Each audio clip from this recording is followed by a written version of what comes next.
ایک ایسے نبی جنہیں ایک کیوں ہیکل ویل نے نگل لیا، آپ سے ایسی کون سی خطا سرزد ہو گئی تھی اور آپ مچھلی کے پیٹ میں 40 دن تک زندہ کیسے رہے تھے؟ ناظرین کرام، اس ویڈیو میں ہم اس ہستی کے متعلق جانیں گے جن کا واقعہ قرآن مجید میں یونس علیہ السلام اور تورات میں جونا کے نام سے آیا ہے۔ تاریخ میں آشوری قوم ایک عظیم و طاقتور قوم کی حیثیت سے جانی جاتی ہے جس کا دارالحکومت آشور تھا۔ آشوری دراصل بنی اسرائیل کی نسل سے تعلق رکھتے تھے جو بخت نصر کے حملے کے بعد غلام بنا کر بابل اور عراق لائے گئے تھے۔ اس زمانے میں دریائے دجلہ کے کنارے نینوا نامی ایک چھوٹی سی بستی تھی۔ آشور کے کسی بادشاہ نے ایک دیوتا کے نام پر نینوا میں ایک مندر بنوایا۔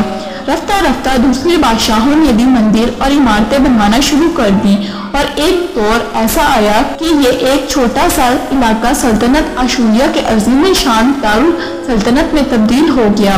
نینوا شہر کے بیچوں بیچ مندر اور شاہی محل تھے جہاں سے آشوریوں کا بادشاہ پوری سلطنت پر حکومت کرتا تھا اور اونچے تخت پر بیٹھ کر بازاروں، گلیوں اور تفریح گاہوں کا نظارہ کیا کرتا تھا۔ آشور کے مغربی علاقے میں لہلہاتے کھیت تھے، پورا شہر درختوں اور باغات سے سرسبز و شاداب تھا۔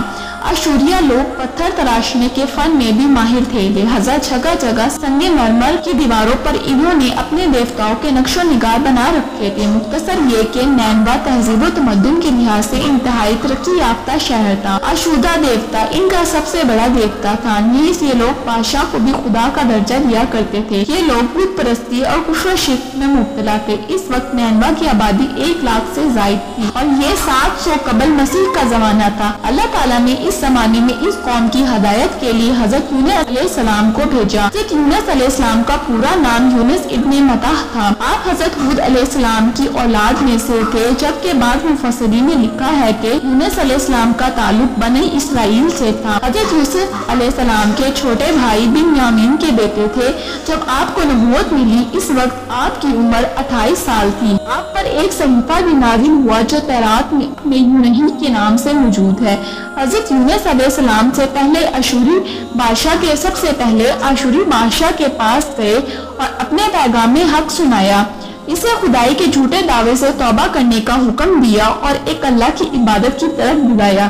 یونس علیہ السلام نے اس سے اسرائیلی قیدیوں کو آزاد کرنے کا بھی حکم دیا جسے اس نے قید کر رکھا تھا۔ نینوا کا بادشاہ آپ کی باتیں سن کر غضبناک ہو گیا اور آپ کی جان کا دشمن بن گیا، لہٰذا آپ علیہ السلام نینوا کے عوام کے پاس گئے اور انہیں توحید کی دعوت دی، بت پرستی اور دوسری برائیوں سے توبہ کرنے کو کہا، مگر اہل نینوا نے ایمان لانے سے انکار کر دیا اور اللہ کے رسول کو جھٹلایا۔ آپ نے انہیں بہت سمجھایا اور دعوت کے کام کو جاری رکھا۔ دیکھتے ہی دیکھتے 40 سال کا عرصہ گزر گیا، لیکن یہ قوم حضرت یونس علیہ السلام کا انکار کرتی رہی اور شرک پر ڈٹی رہی۔ نیز حضرت یونس علیہ السلام کو دھمکیاں بھی دی گئی کہ اگر آپ نے آشور دیوتا کے خلاف کچھ کہا تو وہ آپ کو قتل کر دیں گے۔ آخرکار حضرت یونس علیہ السلام اپنی قوم سے مایوس ہو گئے۔ جب ان کی سرکشی اور نافرمانیاں انتہا کو پہنچ گئی تو اللہ تعالیٰ نے حضرت یونس علیہ السلام کو حکم دیا کہ ان لوگوں کو آگاہ کر دو کہ 3 دن کے اندر ان پر عذاب آنے والا ہے۔ لہٰذا آپ نے اہل نینوا کے سامنے اعلان کیا کہ اگر تم 3 دنوں کے اندر بت پرستی اور شرک سے توبہ نہ کی تو تم پر اللہ تعالیٰ کا قہر نازل ہوگا اور پورا شہر تباہ و برباد ہو جائے گا۔ لوگوں نے آپ کا مذاق اڑایا اور جواب میں کہا، ہم تمہارے رب کی طرف سے عذاب کے منتظر رہیں گے۔ آپ کی قوم نے آپس میں مشورہ کیا تو اس بات پر سب کا اتفاق ہو گیا کہ یونس کو کبھی جھوٹ بولتے نہیں دیکھا، لہٰذا ان کی بات نظر انداز نہیں کی جانی چاہیے۔ مشورے میں یہ بھی طے ہوا کہ دیکھا جائے گا اگر حضرت یونس علیہ السلام رات بستی کے اندر رہتے ہیں، اپنے گھر میں مقیم رہتے ہیں تو سمجھ لو کہ کچھ نہیں ہوگا، اور اگر وہ یہاں سے کہیں اور چلے جاتے ہیں تو یقین کر لو کہ صبح عذاب ضرور آئے گا۔ حضرت یونس علیہ السلام رات کو اس بستی سے نکل گئے۔ صبح ہوئی تو عذاب الہی کا ایک سیاہ بادل کی شکل میں بستی والوں کے سروں پر منڈلانے لگا۔ جب وہ ان کے قریب ہونے لگا تو ان لوگوں کو یقین ہو گیا کہ اب وہ سب ہلاک ہونے والے ہیں۔ دراصل حضرت یونس علیہ السلام اپنی قوم سے ہو کر چلے گئے تھے، مگر انہیں وہاں سے نکلنے کا حکم نہیں دیا گیا تھا۔ وہ عذاب کی اطلاع دینے کے بعد اللہ تعالیٰ کی اجازت کے بغیر اپنا علاقہ چھوڑ گئے تھے۔